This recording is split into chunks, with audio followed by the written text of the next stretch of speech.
Welcome to my younger self August workshop. So we're very excited to host yet another hopefully interesting discussion workshop, hands-on activities with you all.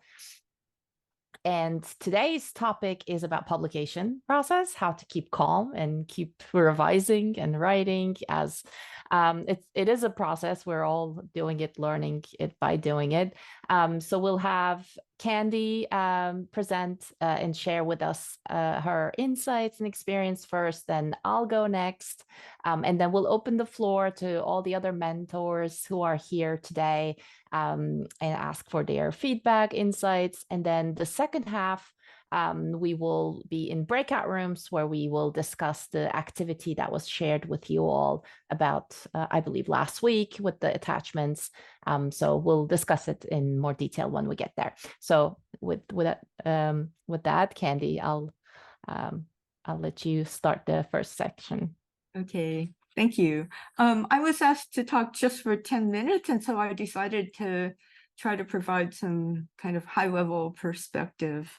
So let's take a look at the big picture. What's needed to get a paper published?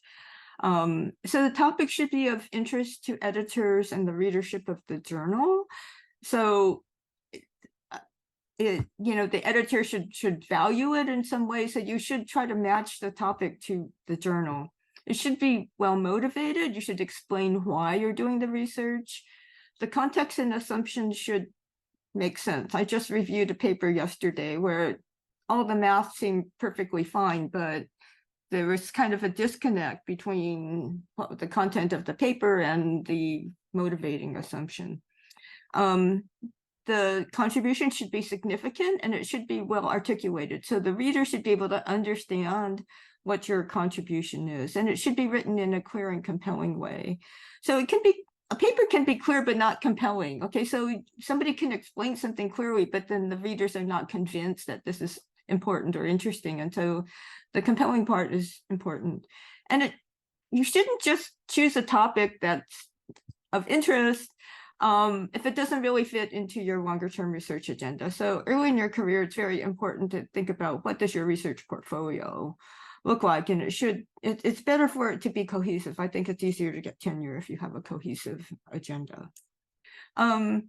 Medium picture, be thoughtful of what to include. I think that early on in everybody's career, there's kind of an inclination to include every last detail, but you don't necessarily want to do that. Okay, you can be judicious about what's really important to include. And if you need to include detail, so you have a very long proof or something like that, then it's maybe better to move it into an appendix and just provide a high-level overview in the main text. At a very detailed level, I think there's a better chance of acceptance if the exposition is excellent, all else equal. Okay, so should think about the flow of the material in the paper, make it easy for people to follow. There are times when I see people introduce notation too late or use inconsistent terminology, and then it's very hard to follow the paper. Easy to follow notation terminology is very, at least I think it's important when I read a paper. So if you have a model that includes, for instance, some time element and some quantity element, it's probably better to use T for time and Q for quantity than something the other way around. Tables and figures should be easy to interpret. And so think a little bit about how you're going to lay things out. It makes a huge difference. And then also include, if it's not obvious how to interpret them, then you should include some explanation in the main text. And then good word choices and grammar are really helpful because you don't really want people to kind of stumble over things or to have to second guess what you're saying as you go along. And so use a thesaurus. Okay, that is a book of synonyms and antonyms, and think very carefully about the choice. Sometimes it's important to think about how can I construct a good phrase that I'm going to use for this concept that I'm trying to get across. And then a paper can be rejected just because it's too difficult to read or understand. Editors will send things back and say, we really need to rewrite it. So think carefully about all of this. And then a little bit of additional advice from Lucy. So I've served in a lot of editorial roles, and so I've seen a lot of people go through the processes from their side. Now, if you're not familiar with a journal, or you're concerned that maybe the methodology that you're using is inconsistent with what the journal usually publishes, or anything of that dimension, you can always send a copy of the paper to an editor-in-chief or department editor or somebody in a responsible position, just to ask for an evaluation of fit, and they'll be happy to do that. Maybe it takes a week or something, but it may save you a lot of time.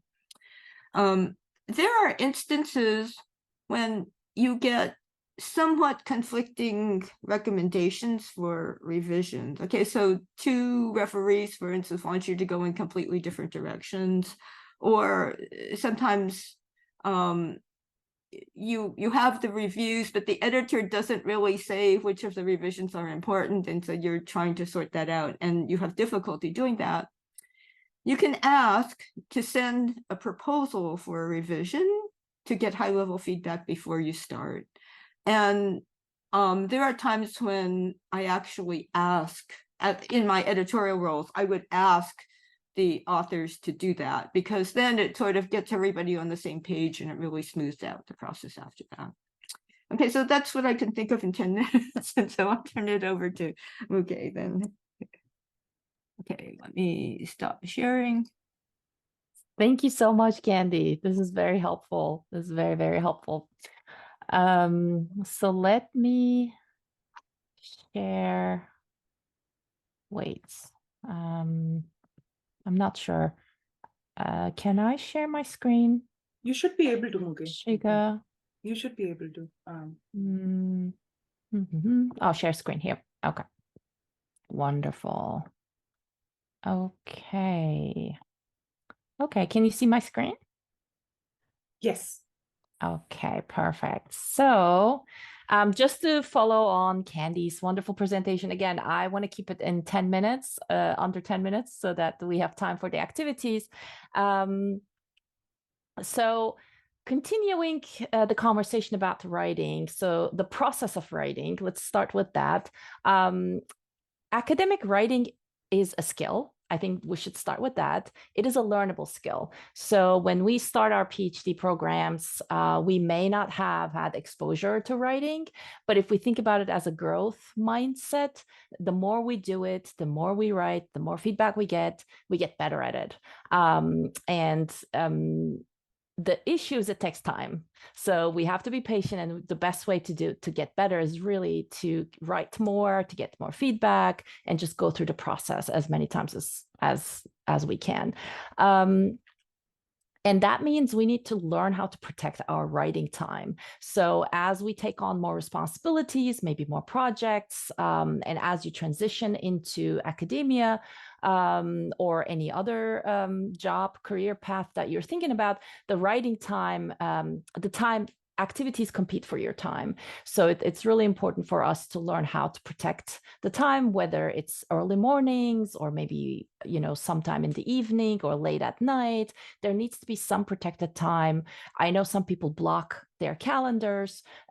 So either way, it is up to you how you decide to protect it. But I think the idea of protecting your time is important. And if we think about the process, so I want to talk about before submission and then after submission, once you get a response. So some of you may be familiar with this, and maybe for some of you this is new, but there are some web pages where you can, let's say you have an abstract or you have an idea, but you don't know which journal would be a good fit. There are pages like this one. I just wanted to share one example with you. I have it open here, where you go and you can insert your abstract, for example, and then it gives you a ranking of journals with the matching criteria, and it shows you can click on the journal, it takes you to the web page of the journal, you can look at examples. So this might be a good place to look at or play with, just to get an idea and learn the journals, what journals are out there that might be a good fit for your work. And once you decide which journal you want to submit your work, it's a good idea to do some research on the journal. So if you can find some papers that were published there, just to see what is the style, what is the standards, what's the language, what's the impact factor, what is the publication lag, meaning on average, how long does it take for someone to publish in that journal? So those are important to make a decision which journal to pick. And throughout the process, before you submit, you should get as much feedback as possible. So this could be through your advisors, peers, collaborators, but feedback is important. And then, of course, you want to make sure that you submit on time. Sometimes journals have like special calls or any type of dates where you need to submit. And those are important, of course, to keep in mind. At the time of submission, so deciding when to submit can be a challenge because we always want to improve. So there's a delicate balance between improving and finalizing. It's okay to keep improving, but at some point you have to say, this is it, I'm submitting, and I'm going to get feedback from reviewers. So it's important to find that balance. Obviously, you should only submit to one journal at a time. So you can't submit to multiple. You have to pick one and go through the process. Sometimes it's possible to pick editors or referees. So if it is possible, I highly encourage doing that because you know your field, you know influential people in the field, so you can choose referees. Or if there are some people you don't want to be your referee, you can also put that sometimes in there. So it's something to keep in mind.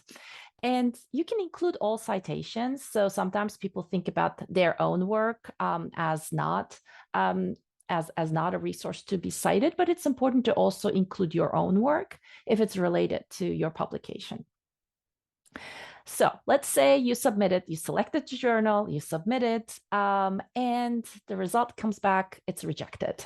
So rejection is part of the process, and honestly, it's the most likely outcome if you think about percentage-wise.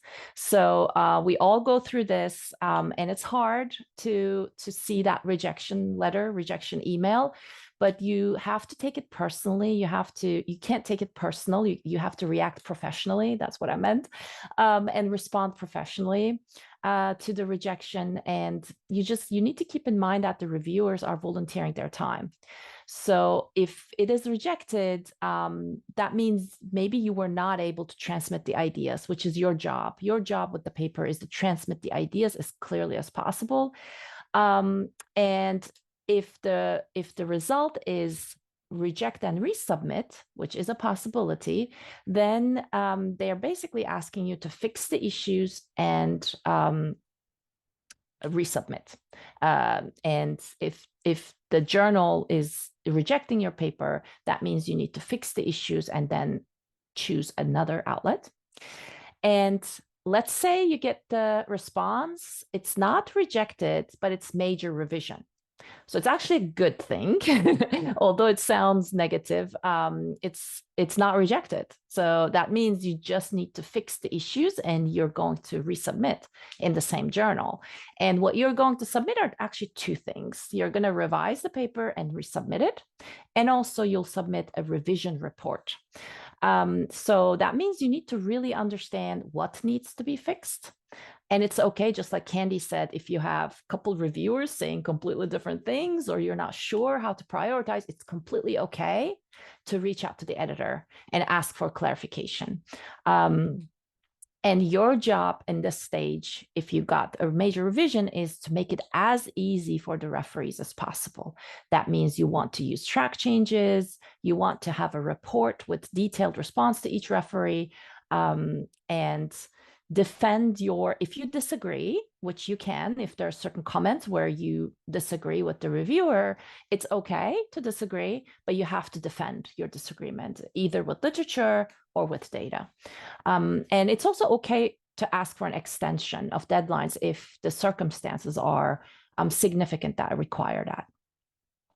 What not to do, I believe this is my last slide, if you receive a major revision, or rejection or any type of response, do not attack or do not take it personal. It happens to all of us. Like I said, it's the most likely outcome of this process. So respond to it professionally. What also not to do is the language. Sloppy language is really not a good idea because it's a small community. You may run into these reviewers, editors, other people in other journals, other conferences, other places. So we should be very careful with the language we use. Another mistake not to do is fail to explain your arguments. So if you say, I disagree, I'm not going to do what you suggested, but you don't explain why in a revision report, that's not good. And another thing not to do is fail to respond to each reviewer comment. As mentioned earlier, there will be multiple reviewers and most likely there will be multiple comments per reviewer. So the report you submit should ideally respond to every comment. Even if you disagree, there should be a response saying, I disagree for this and this reason. And this is my data supporting, or this is the literature supporting my disagreement. And last thing not to do is take the rejected paper and resubmit it somewhere else without touching it. So if it is rejected in a journal, chances are there are some major issues with it. And if you take it and resubmit it somewhere else without changing it, chances are you might run into same editors, same reviewers.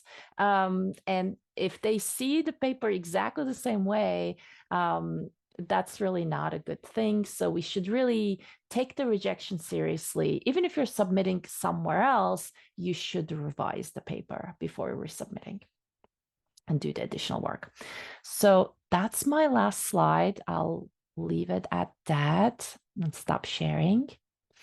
And at this point, we have about 9 minutes to ask our other mentors to please share with us your thoughts, your experiences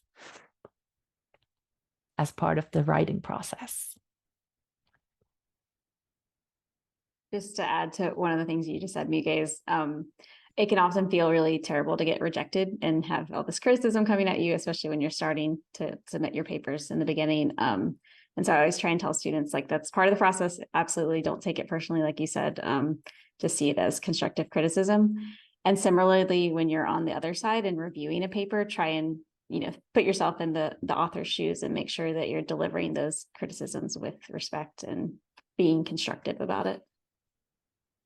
Absolutely. One other thing I want to add is that it's important to try to read between the lines in the referees' reports, because they're responding to what they've read, and they may not always explain things, explain everything. Okay, so you kind of have to figure out what's causing them to say what they're saying, and then that's the problem that you have to try to fix. Right. And it's hard because if you have multiple reviewers, there might be some, yes, there's a source of confusion, and then the way they communicate the confusion can be very different. And what they ask you to do can be very differing or confusing. So it's really important to work with the editor and just to make sure that you prioritize. And I really liked, Candy, your last slide where you recommended the revision proposal. I think that's a wonderful idea, just to share. These are the things I'm going to do. This is how I understand the reviewers. Do you agree? Is this a good plan? Before you go ahead and do all those changes. Yeah. Yeah, you can't do that all the time. Okay, but if you're getting conflicting viewpoints, or a situation where the 4 people involved want you to do completely different things, that all in the same paper, then obviously you can't do all of them. Okay, so it's situations like that where getting some resolution at the outset can save a lot of time. Absolutely. So I said mentors, but also for mentees, if you have questions about the presentations so far, please feel free to ask questions.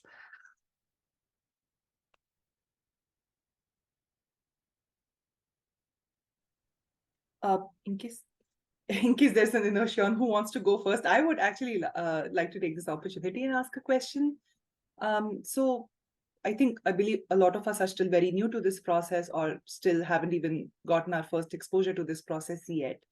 But I've recently seen some cases, like usually with colleagues, other PhD friends of mine, where say they had 3 different reviewers. One came out with a major revision, one came out with the reject, and the third reviewer said, say, reject and resubmit. But the final decision is still a reject. And this happened more than once, and we were a bit lost and trying to understand, because the average of these decisions is not a reject, but then the ultimate decision was in fact a reject. So how could we possibly try and understand or make our case when you have very differing opinions amongst the reviewers?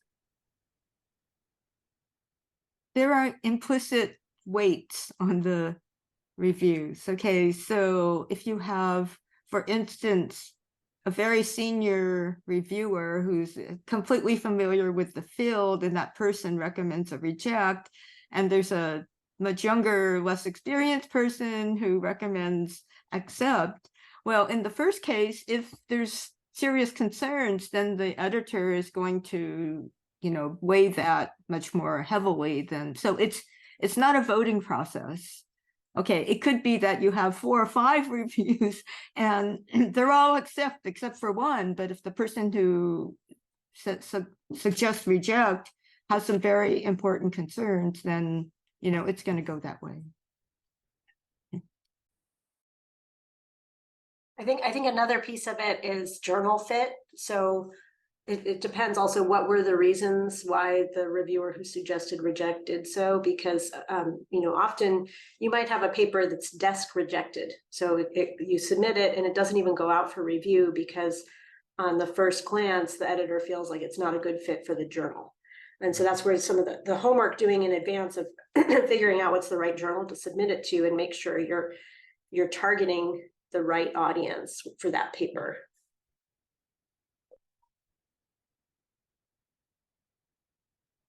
Or maybe even stepping back as you're working on a paper, you may want to think about a small set of journals as a target so that you write the paper in a way that would fit the guidelines of that journal or the style of that journal.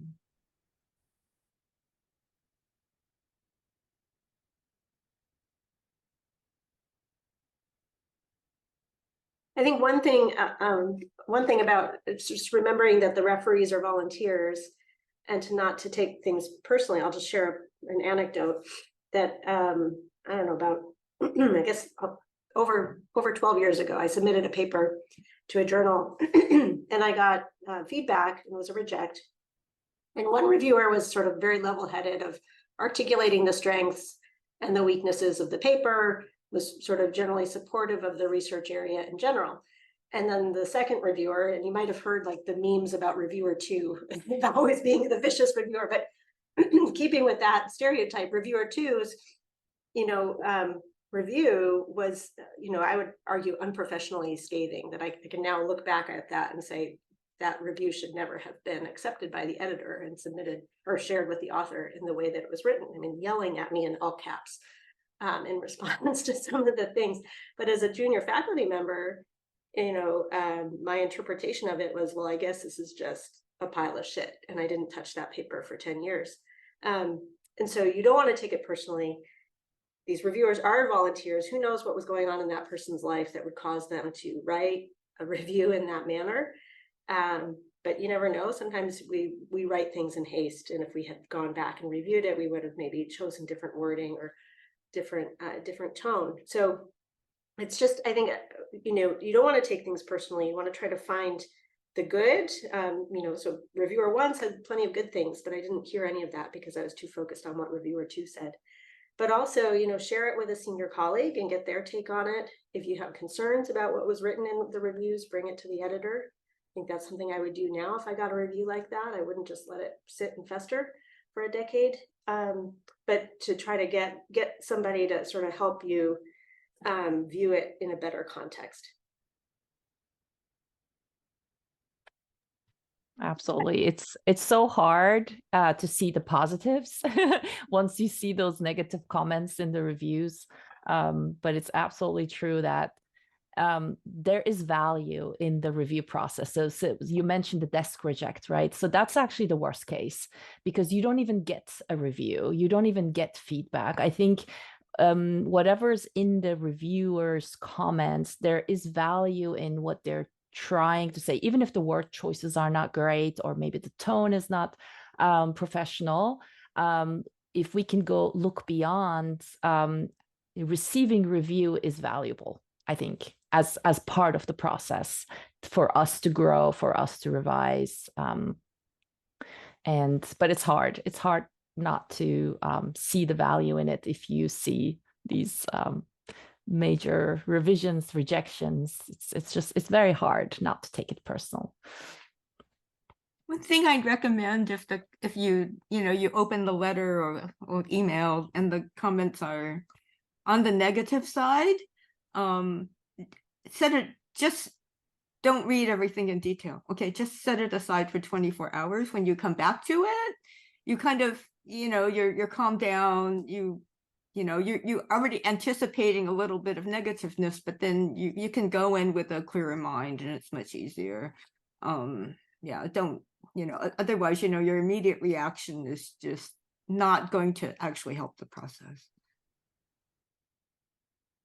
I agree, especially not before going to bed, because then you're going to think about it and it's going to impact your sleep. So sleep is important. If you see it, if you check your email before you go to bed and you see the rejection, I agree with Candy. Read it. Just go to bed.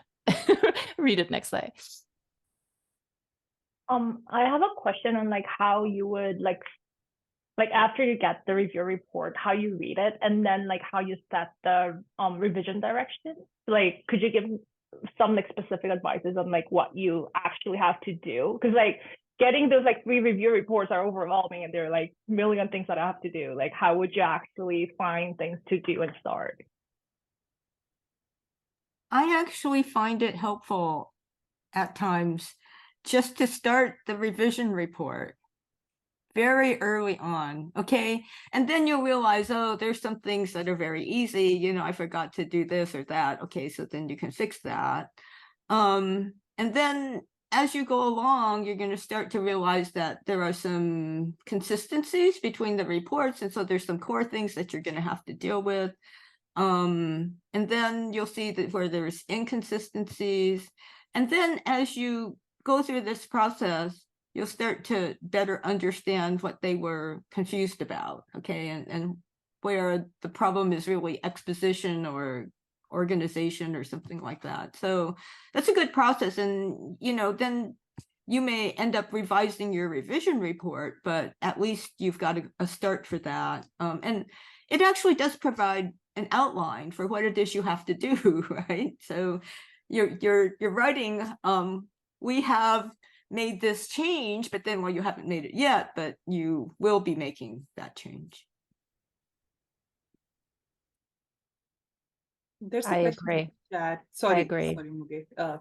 No, I was just going to say, when you write a revision report, one thing I recommend is to really take the sentences in the reviewer's comments and maybe break it down into bullet points.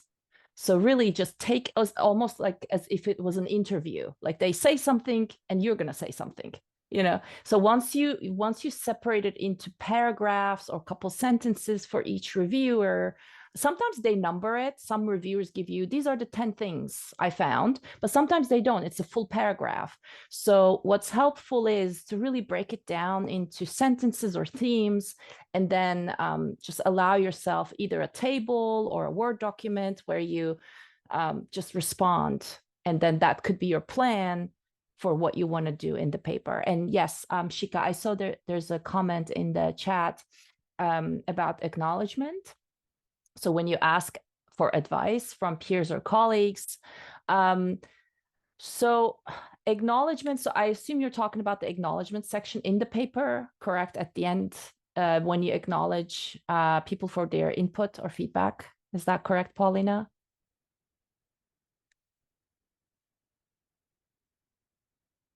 Yes. Okay. So, okay, I'll just, so when you first submit it in the acknowledgement section, you usually mention people who may not be a co-author, but they provided feedback or insights.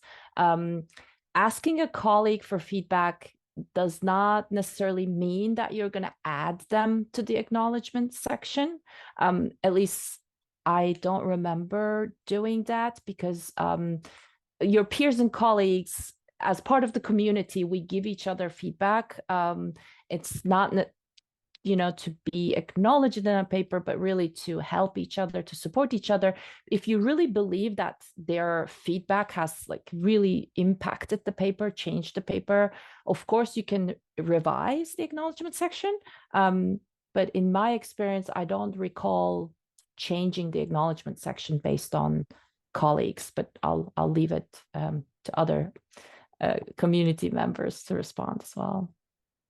You can always just add one sentence and say, I thank Susan for helpful comments. Okay, and that's usually enough. One thing as a courtesy, typically it's nice to ask the person if they want to be acknowledged.